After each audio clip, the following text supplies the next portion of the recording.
Hey, what's up, everybody? BDO44 coming at you another video. All right, so information on Tobias Harris possibly being traded.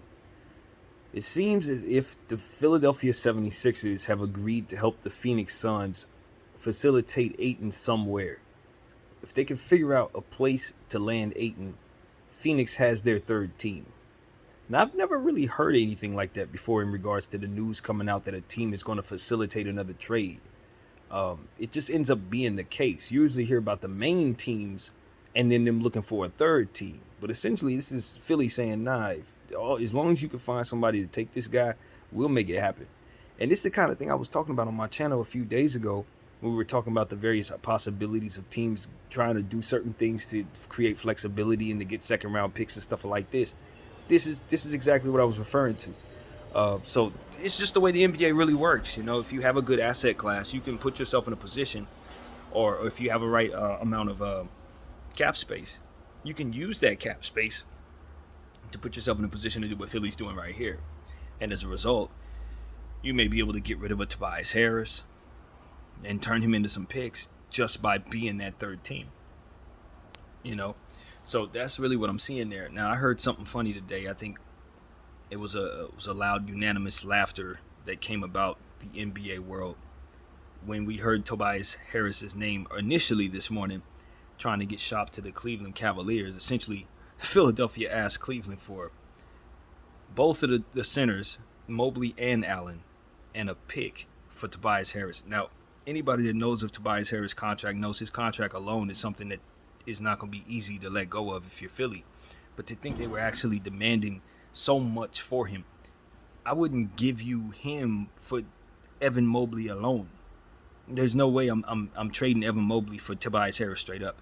I'm not trading uh Tobias Harris for a first round pick.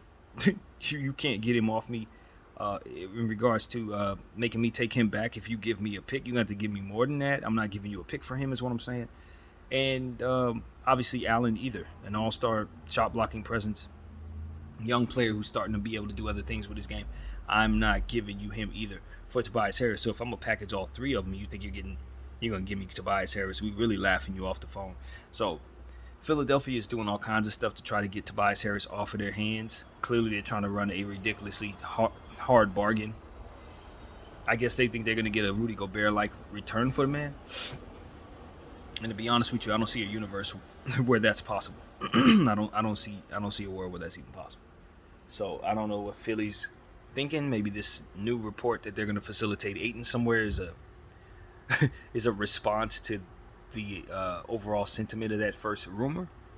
But one thing we know for sure is Philly's trying to get up off of Tobias Harris's big contract, and they seem to think that other people don't realize that that's a bad contract. I don't know if they're realizing, if they don't realize they have a bad contract, they're gonna find out that Tobias Harris contract is bad, and they're probably gonna have to do a lot more than just demand something stupid in order to get it off of. That ain't gonna work. So that's what I want to say there.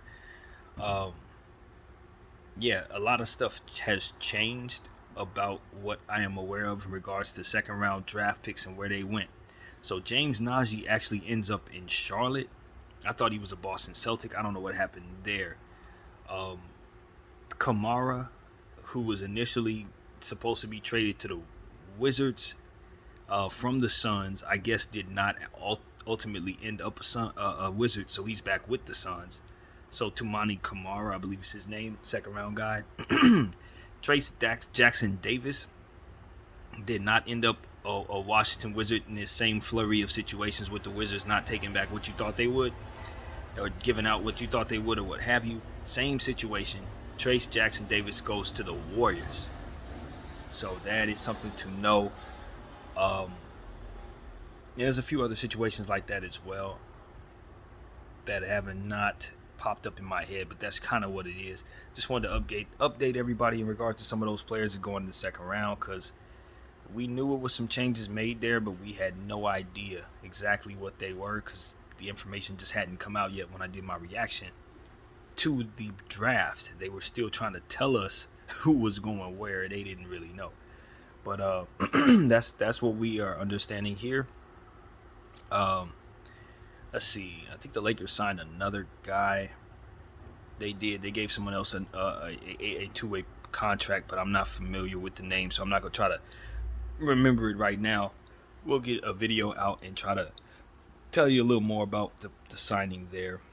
Let's see. There's a lot of stuff that went on in the after draft market. Guys really found places. I can tell you one thing.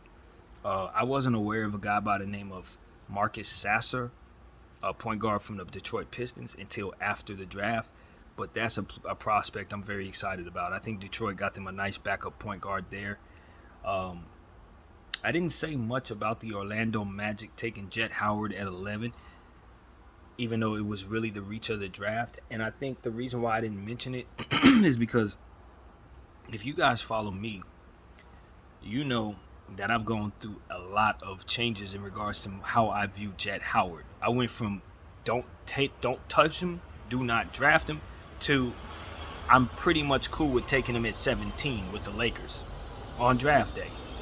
So I did a full 180 on that kid.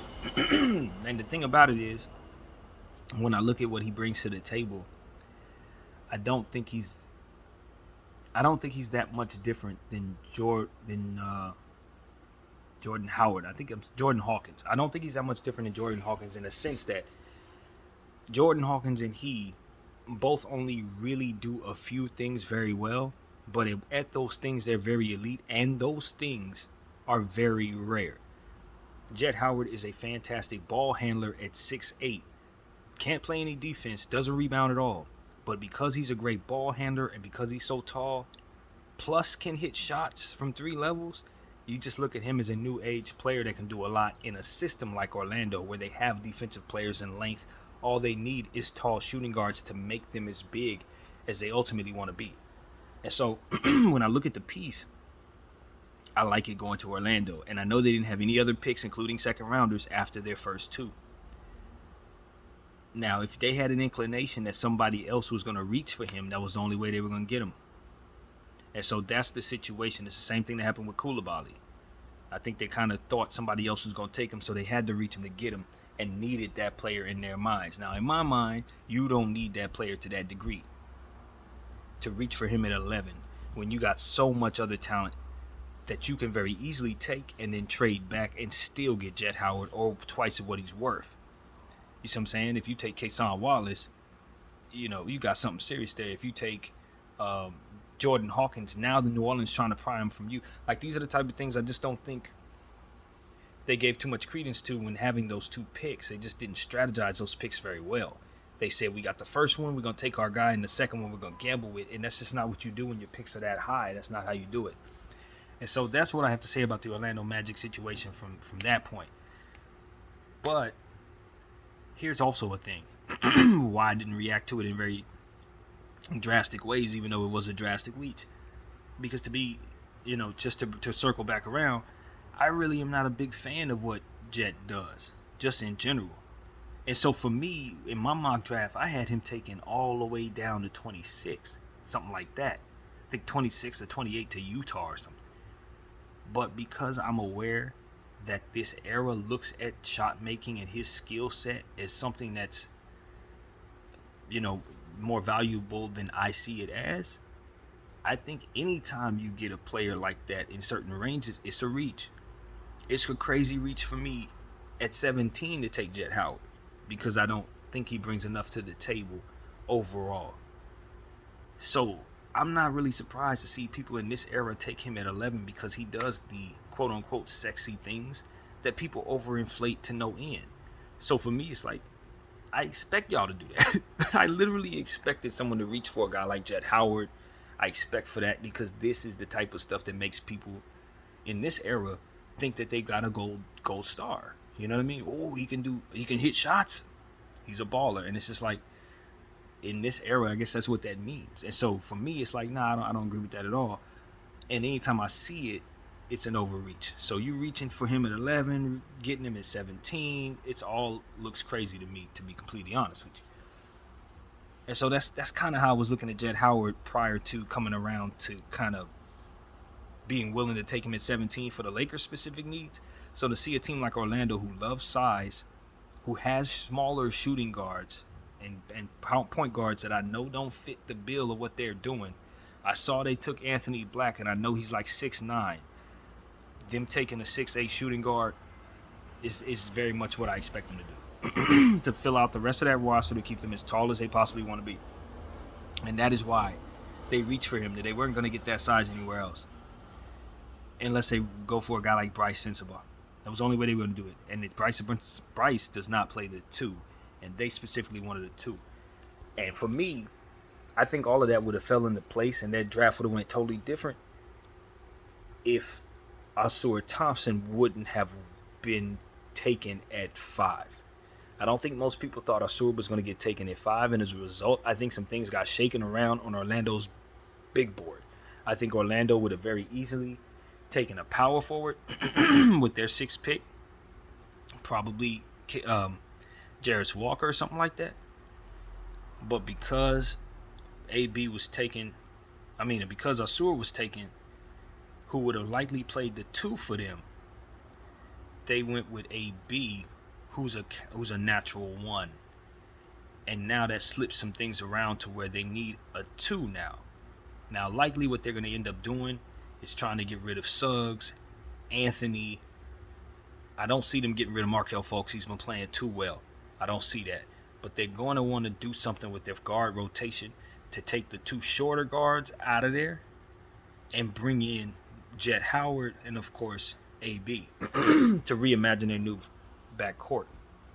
So I don't think that's something you have to do if Ausar ultimately falls to you, because you end up taking him at the 2 and you still got your guards in place and you don't have to do as much movement to fit AB in. And then from there, you probably don't take Jett Howard. You probably go in a different direction there. But now, since they reimagined that guard position just the same, as I said, there's some things that I think Orlando needs to do to shake some things up. So that's what I want to say. Now I'm turning my attention to what does Orlando do with Suggs? What does Orlando do with Fultz? What does Orlando do with Anthony?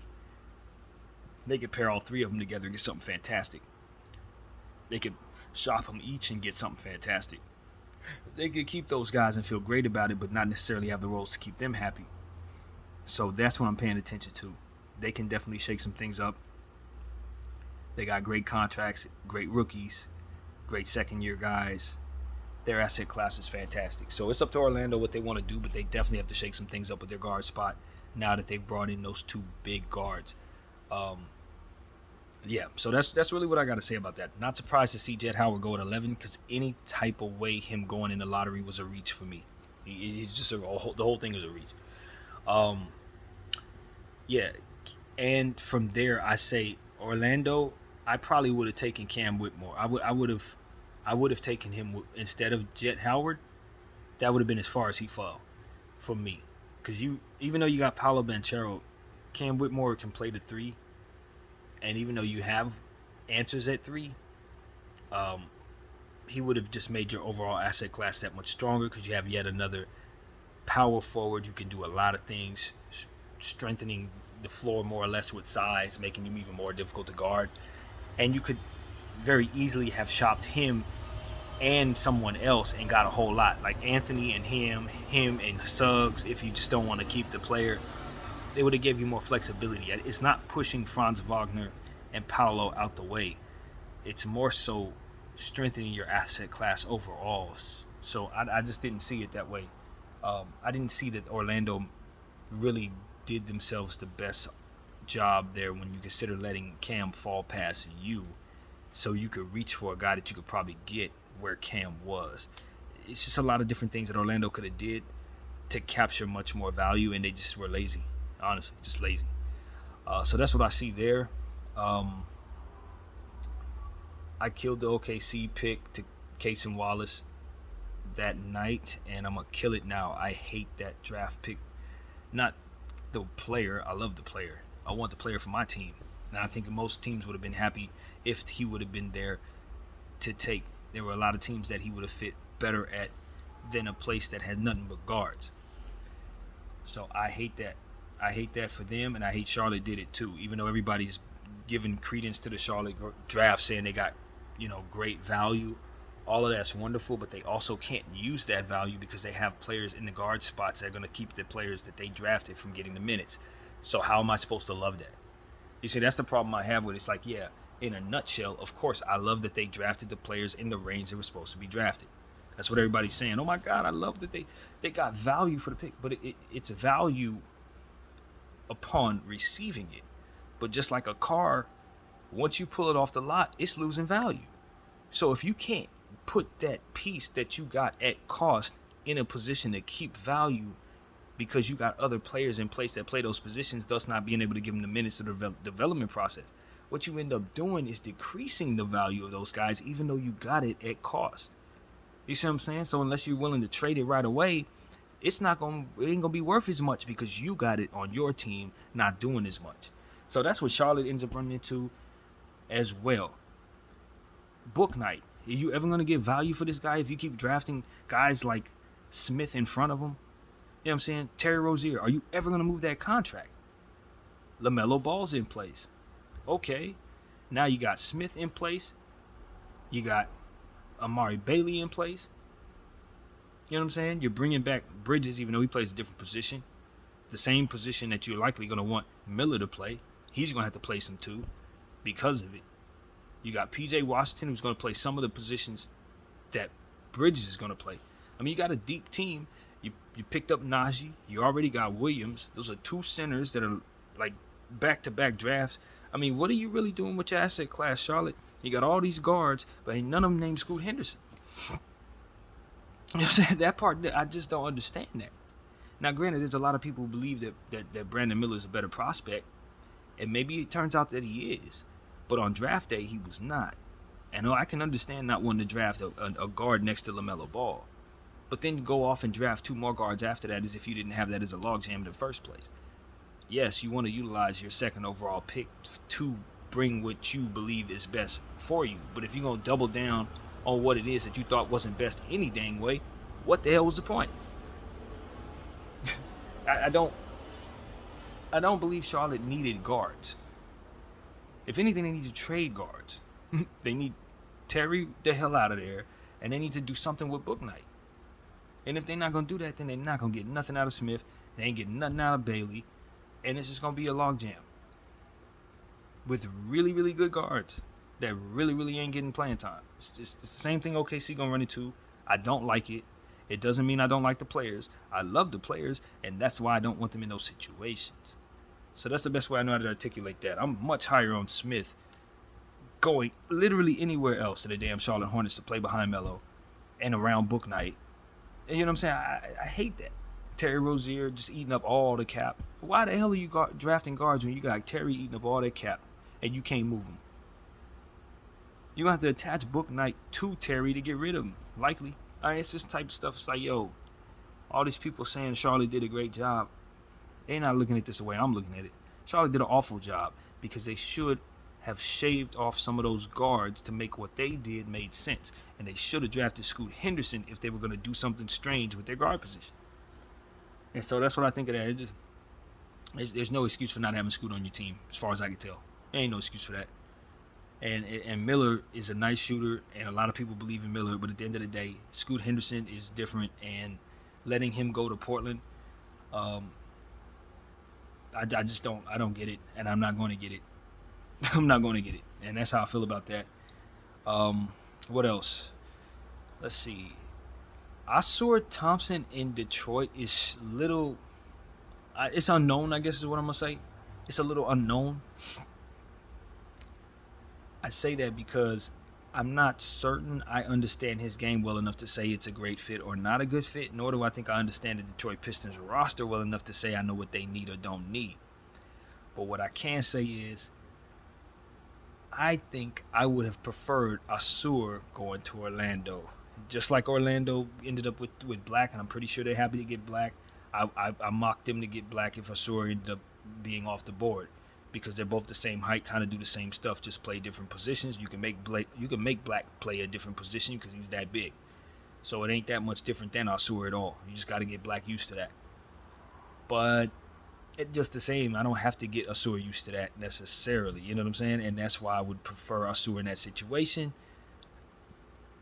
Detroit was dead set on passing on Cam Whitmore for their own reasons. But I'm not sure they should take a guard there. Not at all. I think they probably should have traded down. And of course, y'all know the fit I think that would have been best for Detroit was Taylor Hendricks.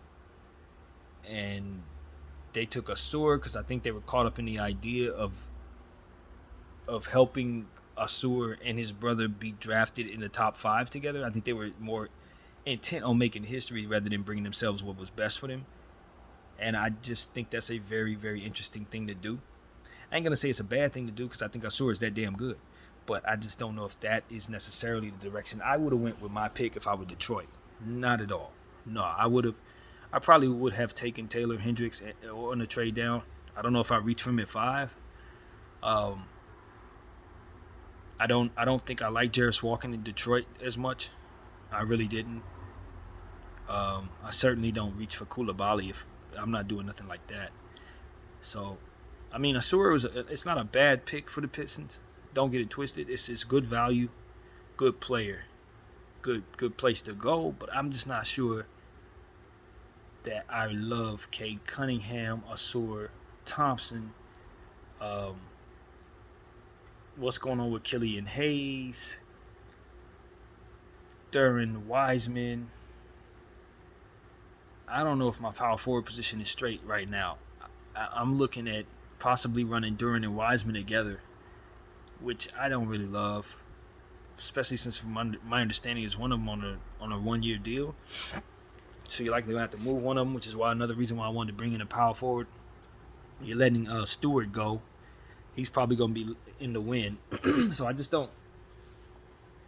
I think there's a good chance they might actually ask Ausar to play some power forward. And that's what I'm telling you. And it's not like he can't do it. He definitely has the body for it. But I think one of the reasons you draft him is because he's a big small forward, a big 2 guard who could facilitate, very unique. You move him to the power forward, he's not as unique. He's not himself. You know what I mean? It's almost like you're trying to turn him into Draymond Green, try to turn him into something that he can be, but takes away from what it is that he really is, which is a massive shooting guard that's getting the ball to everybody and playing fantastic defense. So I'm a big fan of Ausar's game. The more I see what he does, the more I'm a fan of what he is. I just don't know about Detroit and the fit. You got Ivy, so you want to move him to the 3, right? Because you did get rid of Sadiq Bey. Who they got playing the 3? I don't think anybody. So I guess Ausar is a good 3 for that. Facilitating 3. Can hit the 3 a little better. Projects to be somebody who can get to average 3-point level at some point. Excellent in a defensive player. Excellent in the open court. Fantastic continuity guy. Actually has some nice mid-range rhythm too. I've seen some stuff there. So I'm trying to psych myself into seeing him as a 3 that fits next to Ivy and Cunningham. And somebody who can facilitate when Cunningham ain't out there. And that's another thing I got to say about Detroit. I'm not in love with Cunningham with Detroit no more, man.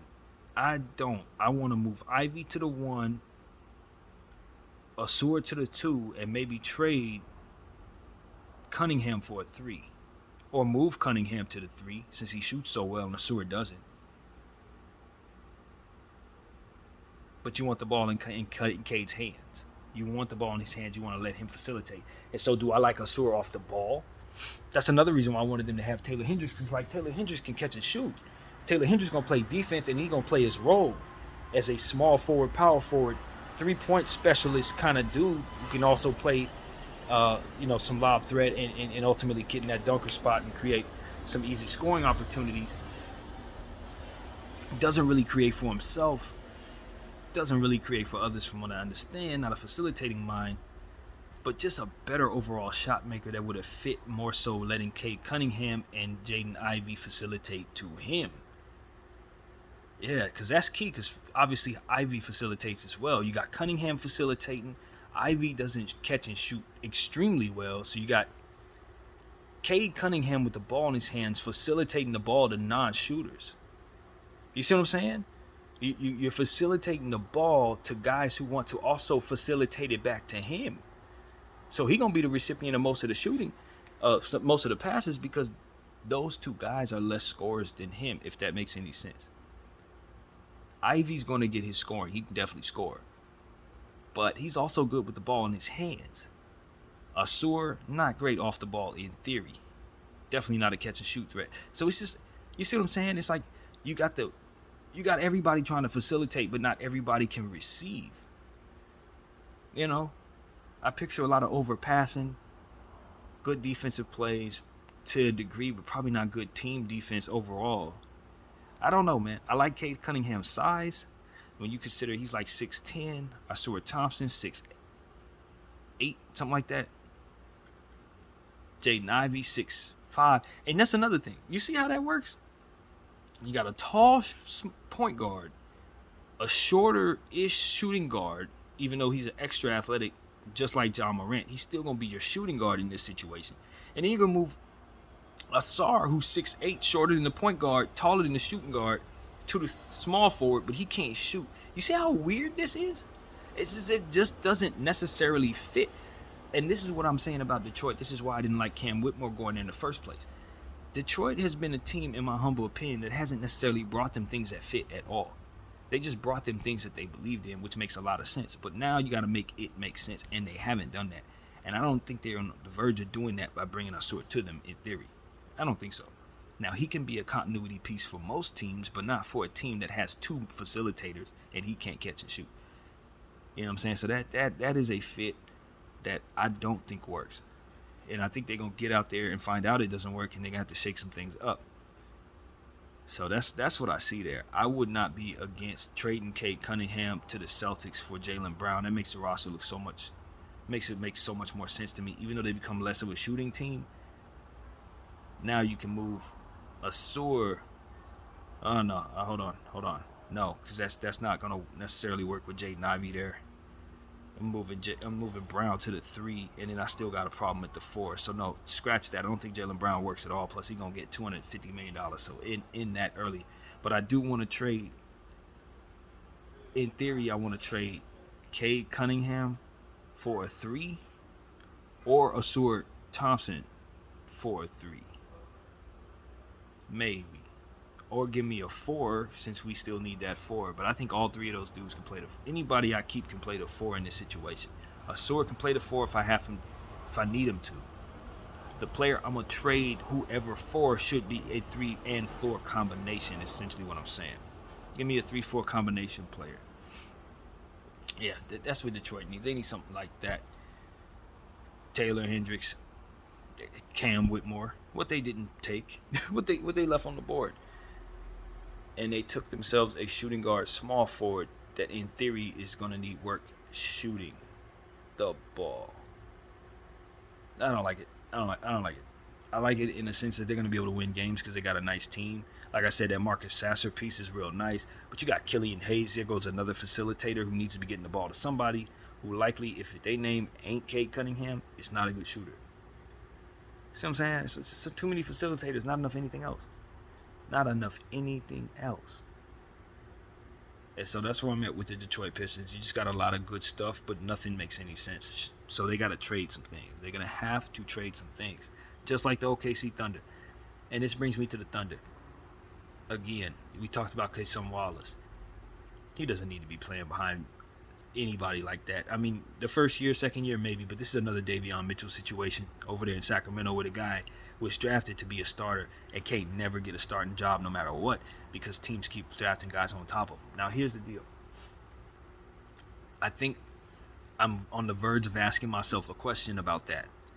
Is this the new norm, though? Because I hate what Charlotte did. I hate what of course, this team did, the Thunder did, in taking those guards. But is that not really where we're headed? Where most teams have too many good guards, so they just got to live with it. Orlando, obviously, with Black and the guys we already mentioned. Teams that just have too many guards. This is where expansion really becomes a thing. NBA needs to expand for this reason, because even though I hate that these teams are doing this, the reality is this is what's coming in. You already got good guards and you got a bunch of draft picks. You can draft a fit all you want, but eventually you're going to start reaching for stuff because the best stuff is stuff you already got. And so that's what it is. I don't have to like it. It just is what it is. And so that's part of the problem. And looking at the Charlotte Hornets and looking at the OKC Thunder, even though the Thunder's a little different. Thunder's a little different because they traded for that player. But it's like some of these teams just have a little too much of everything and not enough of what they need coming through the draft. That's what it was. This year was a fantastic draft. But it wasn't particularly big on centers. It wasn't particularly big on power forwards either. Particularly power forwards that are quintessential shooting power forwards. You get them at the top of the draft. But after that, it's a lot of guards. Specialist guards. Shot makers. That kind of thing. You got some defensive bigs that really can't shoot. Some big guys that can only shoot and score but can't defend. So there's a lot of stuff there that you can definitely be happy with, but there are going to be teams like Charlotte who are going to have to take some guards, even though they already got some guards, and until they shake things up after the draft, it's just going to look as bad as it looks right now. So I kind of give Charlotte a pass if that question that I'm asking myself is yes, it's just going to be like this. Then of course they did a good job. I just hate that they had to live with getting so many guards when they have guards, and ain't none of them Scoot Henderson. It just reminds me of when Minnesota took everybody but Steph Curry, and we thought it was bad that night, and it was bad historically, and that's it. And I don't think this is that much different. Not much anyway. So that's what I wanted to say, man. This might just be the end of the era where you can have guards be comfortable in their roles, because there's always going to be too many talented guards on the team. So, yeah, expansion's on the way, people. Not to worry. Seattle will have their team very soon, I believe. So, that's also something I'm thinking about. Maxwell Lewis for my Lakers. I can't stress it enough. That is a great value for the Lakers. He is so much better than this field played him as. Just like Cam Whitmore, he fell entirely too far.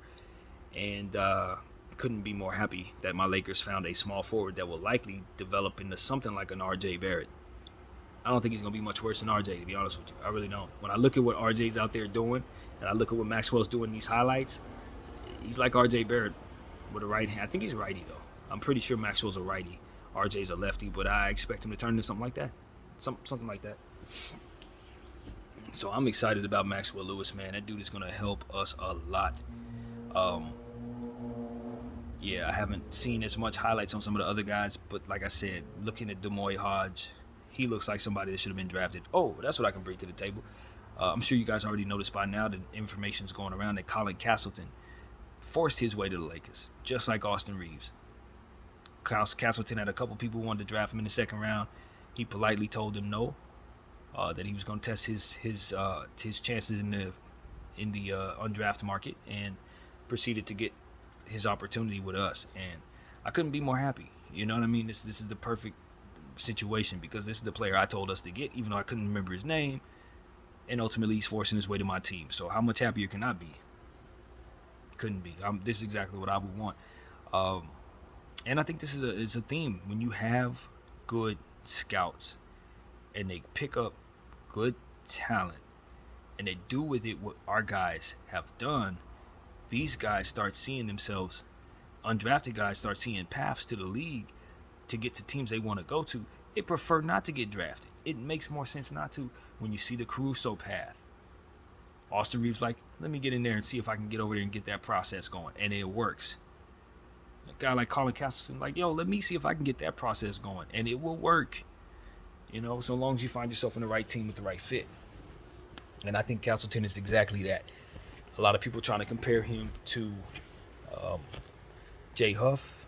Nope. Only thing they got going on is the height and the skin, friends. That's it. Jay Huff was a three-point shooter, blocked shots, didn't really have the mobility to get out to the perimeter and guard anybody. Castleton's not that. Castleton's a guy who's all over the floor. He has a lot of mobility, especially with the ball in his hands. And he's looking to make passes to others, and he's looking to attack the rim. He cannot shoot the three at all, but he can block shots a lot. So these players are not alike at all. And I think we can probably use Castleton a lot more, because I think he's going to be a lot more mobile, and we should probably be able to get more out of him when it comes to trekking out there and trying to guard the perimeter. he should be quicker from point A to point B. So that's not going to be a problem for him. He's a big guy who can move. With all due respect to our guy Jay Huff, he was a big guy who could not move. That's the difference. So hopefully Castleton can start shooting the three some for this modern era. Shooting 13%, that's going to be something that doesn't help him get this space he needs to create the way he wants to. So hopefully he can really start working on that shot, exploit his ability. But if we get him to do that, we got another facilitator that's going to make guys so much better. So much better. And that's exactly why I wanted this player. He's going to start the break, pull down the board, and start the break himself. You know what I mean? And that's exactly what we like. We got a lot of big guys who are going to start the break. And that is going to make for a better overall team. Also, we're going to be a much better catch and shoot team with Maxwell Lewis, Max Christie. And put them guys in the lineup together. Have a facilitator like Austin Reeves or LeBron James getting them the ball. We're going to be a better team scoring the ball. Rui Hachimura, hopefully we can re-sign these dudes. I'm excited about our team. So, yeah, Jalen Hood-Schifino, I it's a lot to digest when I consider, leaving Cam Whitmore on the board when I really do believe in Cam. And we already broke down why I think the Lakers did the right thing. And I don't think the Lakers would have been considered a team that drafted very well if they would have taken Cam Whitmore. I don't think so. I think you're happy that you got that type of player, and you definitely feel good that you could retrade him for more than what you drafted him for at 17. But you're going to need to find what it is that ultimately you left on the board in Jalen Hood-Schifino, a big guard that can help you in your future. And we keep having these pick and plug point guards every season. We don't never have our guy. And it's just one of those situations where you just love the fact that they finally took care of that. I look at the Utah Jazz, and for all the talent that they picked up, and they did well in my opinion, but they left themselves without a point guard. And they didn't have one. And that, my friends, is something that should not happen. That just should not happen. One of the reasons why I didn't think we would get Jalen Hood-Schifino is because I was so certain that Utah would take care of that. They got Taylor Hendricks with the first pick. And with their second pick, they took Keontae George. And Keontae George is like J.R. Smith. He's not going to develop into any resemblance of a facilitator whatsoever. He's not making nobody better but his team when he scores. And that, my friends, is not the way Utah, that's not the piece they needed. They already had a piece like that in Jordan Clarkson. So I guess Jordan Clarkson is going to be traded for a traditional point guard, or they're going to ask Jordan Clarkson to pass a little more. Maybe they put the ball in the THT's hands and ask him to be the point guard, which is what I think is probably going to be the case. Which ain't the worst thing in the world, since I really do believe that's what his primary function is going to be, a big point guard. But at the end of the day, I don't know if I need him facilitating the very best offense in the Western Conference, arguably not named Denver. I mean, they score so well. They just needed somebody to make it all make sense. And if they would have had Jalen Hood-Schifino, he would have got everybody in rhythm, etc., etc. Maybe if they could have got somebody else like Kobe Buffkin, same thing. Maybe, guys had already been taken off the board. But for me, I don't take Keontae George when I have a glaring hole at point guard. And if I do, I'm going to make damn sure I take somebody else at 27, whoever they took, whatever pick they had, they took Bryce Sensabaugh. I like them going big. As you guys know, I had them taking Jet Howard because of that very thing. Get a big guy who can hit shots. Problem is, in my mock, they already had the point guard. They didn't leave themselves without it. So this is a situation where you got 3 draft picks in a very good draft. You took guards, but you didn't take a facilitator. And I just know for a fact that that's going to hurt their overall situation, because they're going to have to pick and plug like we've been doing, trying to find point guards, and they're going to find it ain't the easiest thing in the world.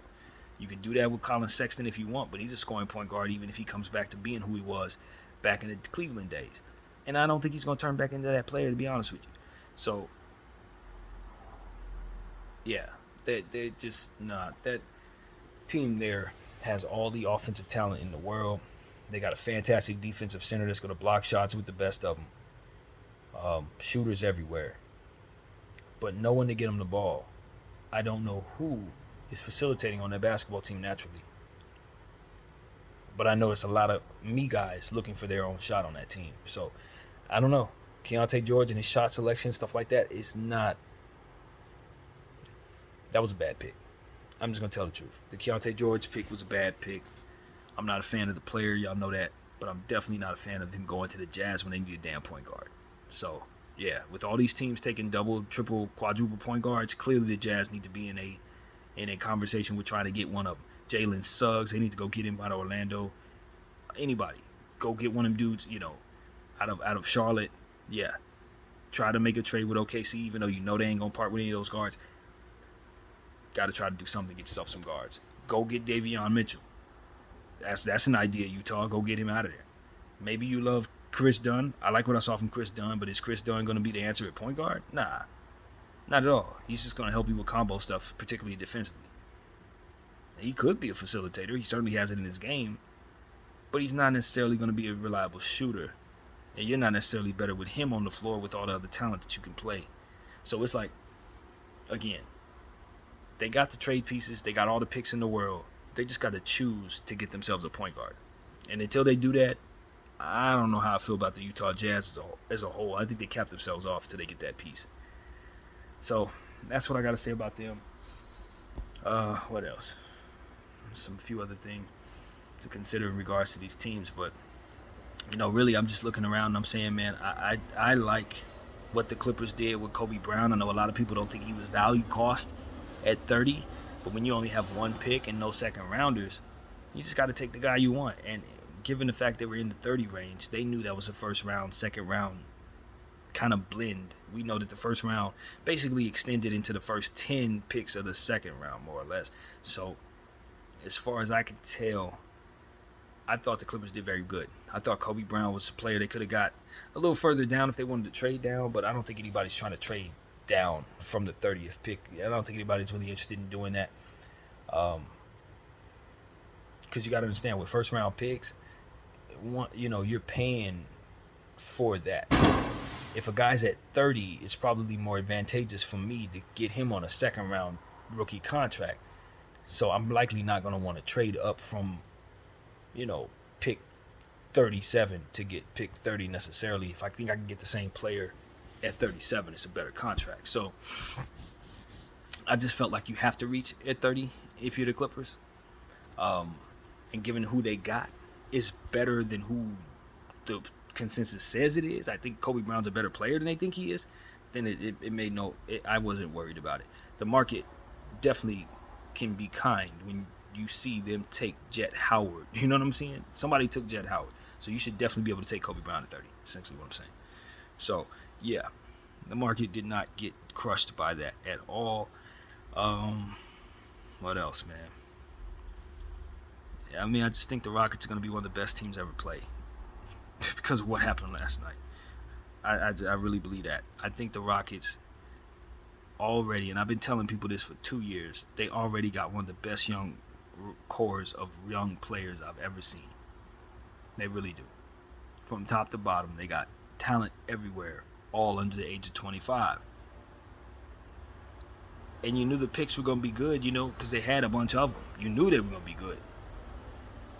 But at no point in time did you think that they would get the 5th overall best prospect in the draft with their 20th pick in the 2023 draft. That was not something you work into your equation when projecting how good the Rockets are going to be.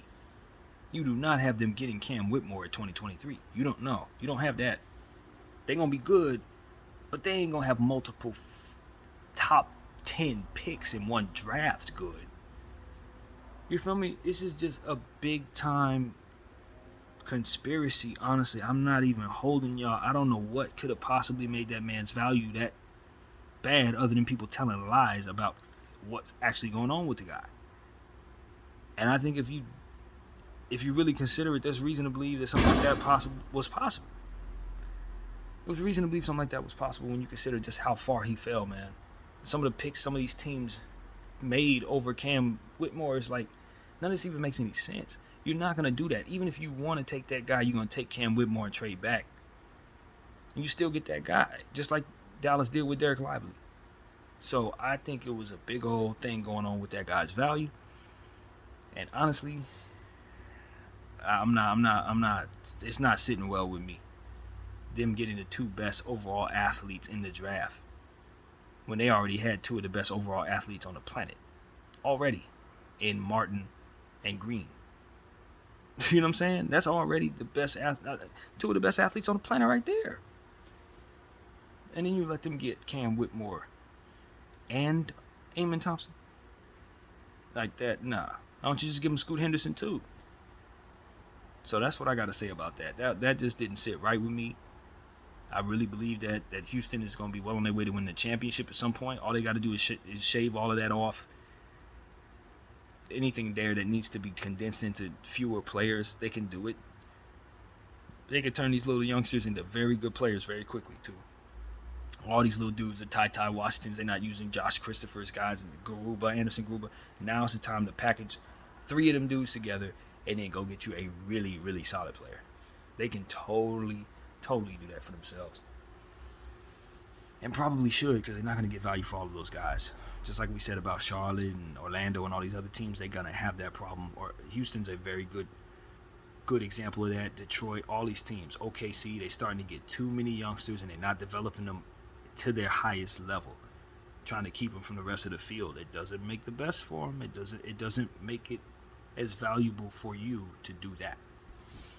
Teams. So that's what I'm finding out. You know, a lot of these teams been hoarding picks for a long time. Now those picks have developed and turned into players, and I don't know they know what to do with them. To be completely honest, I don't know they know what to do with some of these guys, man. So yeah, San Antonio's team looks pretty good to me, man. I just want to say that Wembanyama ain't the only thing they got smoking. His name's Trey Jones. You can get that right. Malachi Branham. Who else? Well, obviously Wemby and Sohan. They still got some other pieces back there that I really like as well. Vassell is definitely on that list. They're not bad. They don't have a bad asset class. They're not up there with Houston and them. But you consider they got Wembanyama. That's the best overall young player in the game, easily. And that should boost their overall asset class above some of the teams that have more diversified talent in other areas. Having Wembanyama is like having three Bancheros, basically. There's the equivalent. So yeah, I really like that for them. And that's where my head is. I just wanted to give you guys a little more talk on the basketball front, since I know we are in the off season and a lot of people are freshly looking at their brand new teams, freshly looking at brand new players, and just curious to know what talking heads think of their teams. Portland, before we get out of here, Portland. A lot of people felt their draft was lackluster. I did too. I thought it was lackluster. Don't get it twisted. You walk away with Scoot Henderson, you feel great, but you didn't have to select Scoot Henderson. He fell to you. You look crazy for not taking him, so that doesn't even count. But then they turned around and took Chris Murray. Fair. I thought they were just being petty to Sacramento. Honestly, I didn't even think they really even needed that player. They probably could have did something else for themselves and did better. And then they took Ryan Rupert. That's not a piece they're going to do anything with. He's going to need to develop. They're not the greatest developing team. He's not a scorer. They could use some more scoring on in those areas. Power forward. They needed a power forward, but I don't think they upgraded. They just got some guys. Jeremy Grant's on tab. They got him in absorbing an amount. Does he still make sense? Shaden Sharp on coming along. I don't need Grant no more. The timeline don't make sense for Grant or Dame no more. You see what I'm saying? So it's like they got the little weird timeline. Don't necessarily have a team that can win a championship. So I just don't know what the hell they're doing. You got to move Simons, or you got to move Dame, or you got to move Scoot. One of them dudes got to go. Here we go again with the overlapping in guards. One of them got to go, man. This ain't one of those situations where you're trying to figure out which one.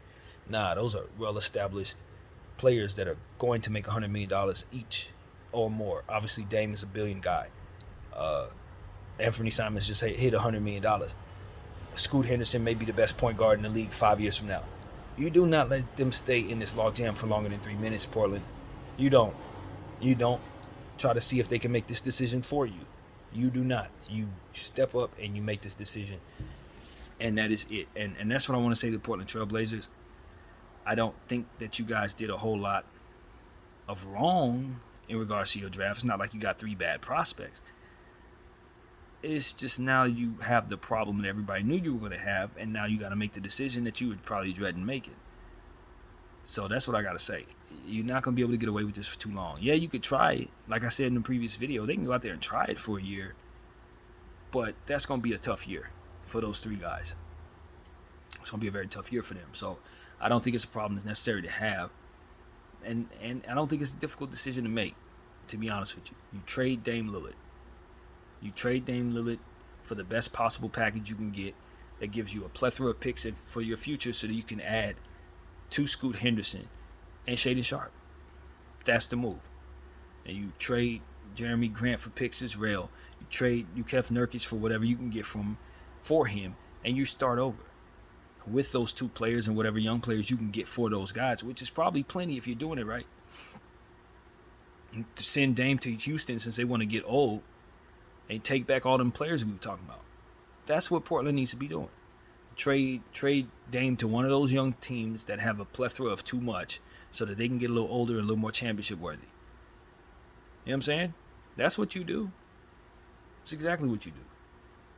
Instead of trying to trade him to a team that don't have no young assets, trade him to Miami. Nah. Ain't trading him no damn Miami. Miami don't have nothing I want. I'm going to trade him to a young team that could really do something there. So that's what I got to say. I think if I'm the Portland Trailblazers, I'm making calls to the Houston Rockets. If they're serious about getting James Harden, don't take Dame Lillard. That's what I'm saying. That makes a lot more sense to me on all fronts. Because Dame still got something like that left. James Harden, we know that's a misevaluation of talent. Everybody who knows what he's been up to in Philly knows Houston shouldn't want that. That ain't even nothing to want. Especially at the price they talking about paying him. Hell no. Nobody should pay him that. I'm sorry, James. I'm not going to be the one lying about you, dog. You a facilitator now. Don't play no defense just like you never did. And the scoring ain't coming around the same because you ain't getting to the rim as fast. Not having it. I'm not doing that. So these are things that we just have to be honest about, man. You got one of the most athletic teams in the world. You do not want to be going after old guys that won MVPs 10 years ago. No. You just picked up Cam Whitmore and Amen Thompson. You need to be going into the future because you literally have the Rockets. It ain't just a name anymore. Everybody's getting off the ground. So, if I'm the Rockets, I ain't doing nothing but trading the guys on the back of the bench that ain't developed yet that I don't have roles for. Deshaun Tate, all these dudes, because you can't keep them all. You know what I mean? You got Terry Eason at the 3. And now you just drafted Cam Whitmore. I mean, which one of these dudes going to start? They too damn good to be playing behind each other. So that's what's going on with the Rockets. They just got to trade 2-for-1s. Trade 2-for-1s all over the place. Go get you a Dame. Go get you a James Harden. Go get you a Jaylen Brown. But make sure you do something to make all of that make a lot more sense. Or you're going to have a bunch of angry young players not developing properly on your hands. That's what's about to happen in Houston. And Ime Udoka ain't going to save all of them. He ain't going to be able to turn that into what he needs to because you got too many Chiefs. So that's what I got to say about the Rockets. Way too many Chiefs. So that is where my head is, man. I wanted to give y'all an NBA conversation because honestly, I just ain't been really feeling much of nothing today. But I definitely got through watching some of the draft recaps. People were grading various different teams, some of which I agreed with, most of which I had to really study in regards to what they're seeing. A lot of people like what Charlotte did. And I just can't get over the fact that they had plenty of guards that they ain't developed. Why the hell they drafting more of them that they ain't going to develop? I just hate seeing good players go to small market teams to die. And that's exactly what Charlotte looked like to me. A small market team that's not about to develop none of them dudes quite the way they're supposed to be developed. Not quite. And so that's what I see there. Yeah, man. I'm trying to figure out if there's any teams in that lottery. Washington, we talked about the Coulibaly pick. Most people didn't like that pick. I didn't either. You just don't pick up a guy who's a overall glue guy and think you're going to reset your situation. I hear the argument about they can afford to do so because they have the time to do so, but not when he's the first player in the room. and you just took on Jordan Poole's old albatross of a nasty contract. Like, nah, that ain't how you do nothing. That is not how you do it. You leave that.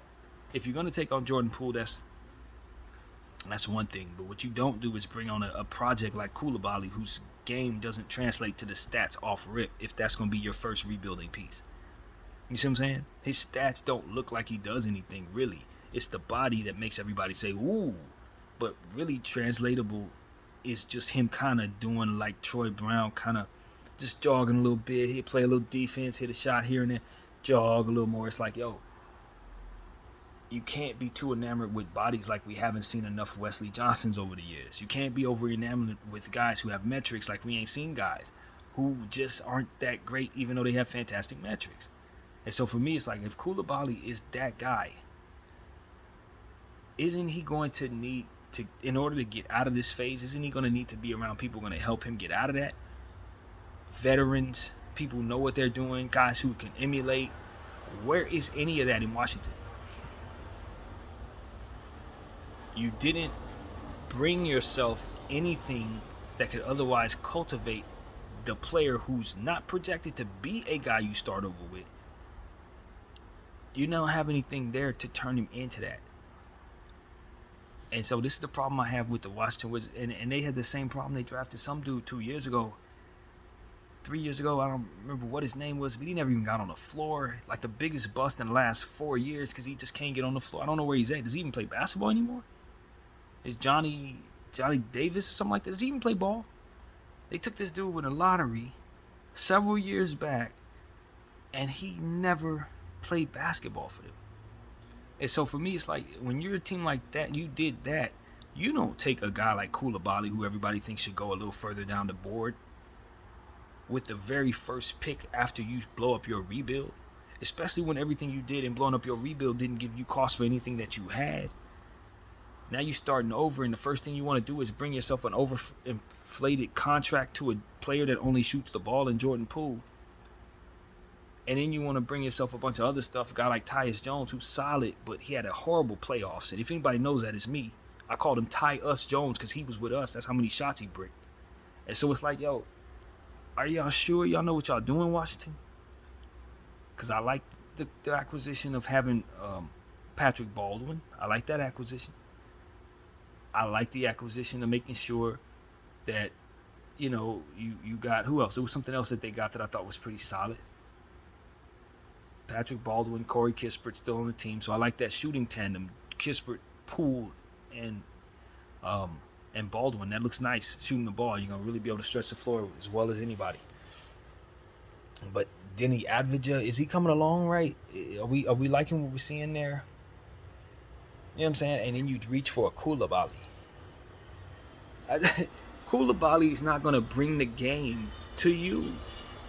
He's going to be within the flow of the game, so he's going to need other guys to bring the game to him, and ain't none of them on the team. So, it's the beginning of your rebuild, but you brought yourself a project that's going to need to develop, and you don't develop well, Washington.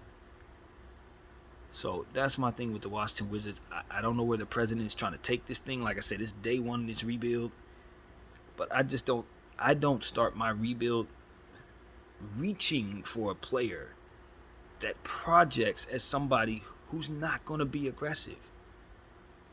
You just don't do that. And so that's my thing with the Wizards. I'm not sure what direction they're going in, but I can tell you that the foundation of what they're doing doesn't look all that great. It looks like they're building something that ain't going to ultimately end up that great. You know what I'm saying? Just by the first couple steps, it's like, nah, I'm smelling something that ain't looking like it's going to turn into anything really special. So that's what I'm saying about the Washington Wizards. I'm not so sure. Nah, they may want to take the foundation they're building and scrap that before it gets any bigger. I'm just saying. I don't know if people agree with me, but I don't. The way they're building the Jordan Poole contract and then Koulibaly, that ain't how you do that. That's not how you do that at all. So that's what I want to say about the Wizards. I'm just not. I'm not feeling it. Not at all. Maybe it turns into something that makes me feel a lot better, but until I see that, nah, Nah. We'll see how they do in the draft over the next couple of years, of course. So yeah, that's where my head is there. Brooklyn, like what Brooklyn did. I know a lot of people are like, why did they bring Noah Clowney when they have Claxton? Because they're gonna be moving on from Claxton. They're gonna be moving on from Claxton probably this offseason. So be ready for that. He's gonna have suitors. I just don't think they don't want to pay that salary much longer, etc., etc. Cam Johnson, curious to see if Cam Johnson returns to the Nets. Curious to see if Royce O'Neal returns to the Nets. Dorian Finney-Smith, all these guys are on the block. I don't know why. They like all of them. They do like all of them. I don't know why they're on the block is what I'm saying. Whiteside is a player I think is going to help them a lot. You consider Whiteside, Harris, Curry. They got some shooters too. Just like we said in Washington. Washington got shooters. The Nets definitely have shooters. Picking up that piece. I like Whiteside for that team. Whitehead for the Nets. Bridges, Whitehead, Johnson, all those guys, they probably should be brought back or traded 2-for-1 to get better players. They need a star.